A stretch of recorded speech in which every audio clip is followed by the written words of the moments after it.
There is a little cluster of watch AliExpress brands that haven't featured on my channels nearly enough, and you guys have been screaming at me to start reviewing Sugis watches and Seastern watches, although I did review a Seastern and I wasn't overly impressed with it. And there's another brand called Seacores that appears on the packaging behind me. Have you ever heard of Seacores? No, I haven't either. I'll have to do some digging into that brand. But anyway, I have picked up a Sugis chronograph.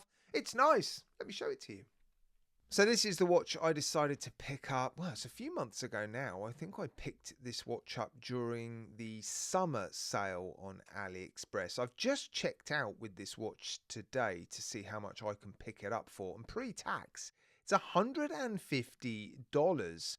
I'm actually quite surprised at that price. It's the day after Cyber Monday, so apologies. I suspect this video is going to go live when those prices are no longer available, so I really do apologise, but it won't be long before there's another AliExpress sale and you'll be able to pick up watches like this at discounted prices if you're interested in them, of course. So yeah, I apologise at the moment. You're probably not going to be able to pick up this watch for $150, but it's good to know that watches like this will be hopefully available again in the future for that sort of money. And this watch contains the Seagull ST1901 Swan Neck Regulator Edition, if you like. So it's got the sort of upgraded Seagull ST1901 in it.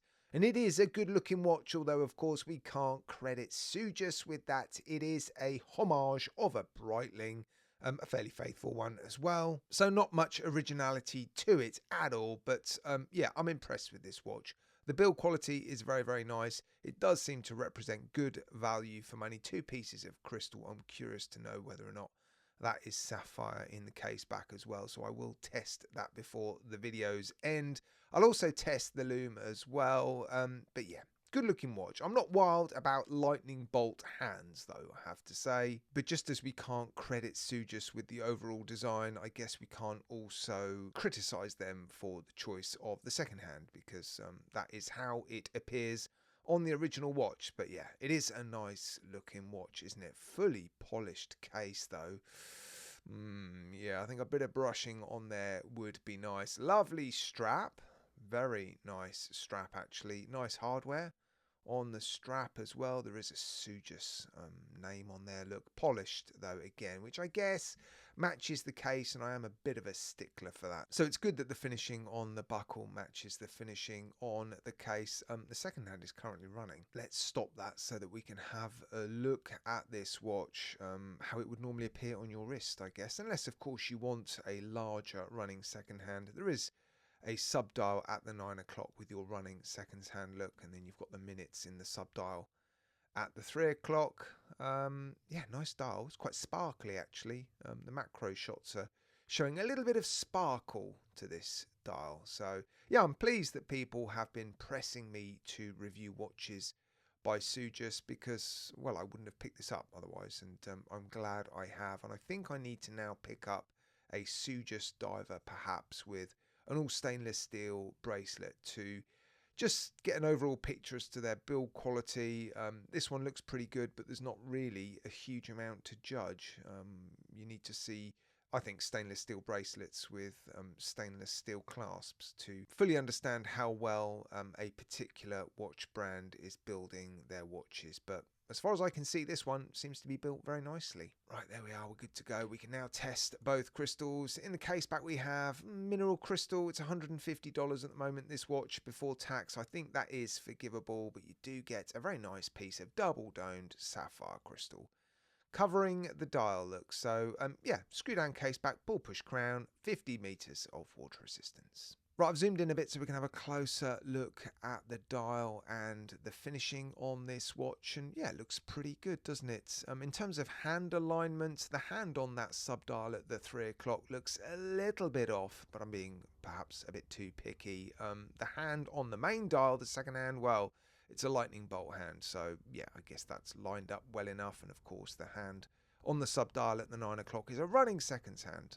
ticking multiple times per second. So yeah, everything lines up nicely. You've got applied indices filled in with loom. I'm hopeful that the loom will be half decent. Yeah, an attractive looking watch, and the steel finishing looks very nice actually. I've already mentioned it, it's fully polished, but I'm not seeing too much streaking on that at all. And if you flip it over, there's the money shot. This movement just looks incredible. I say it every single time.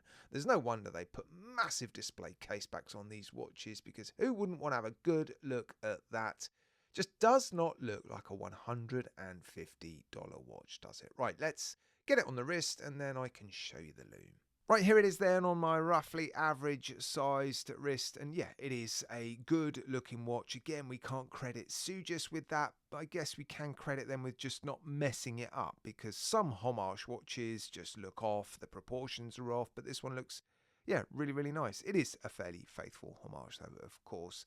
Comfortable on the wrist, a very nice quality strap. Yeah, thank you to everybody that has been encouraging me to pick up a Sujus to review. There's been lots of people saying just how good they are.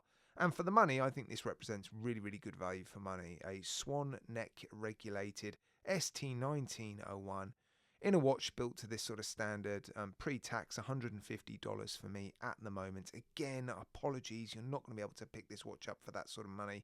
At the moment, you're going to have to wait for the next sale, but yeah, thanks for encouraging me to get one, and I do look forward to seeing more Sujus watches on the channel. Right, guys, yeah, let me know what you think in the comments section, and fingers crossed you're not going to have to wait another 4 years to see another Sujus on I Like Watches. Thanks for your wonderful support, guys. Take care.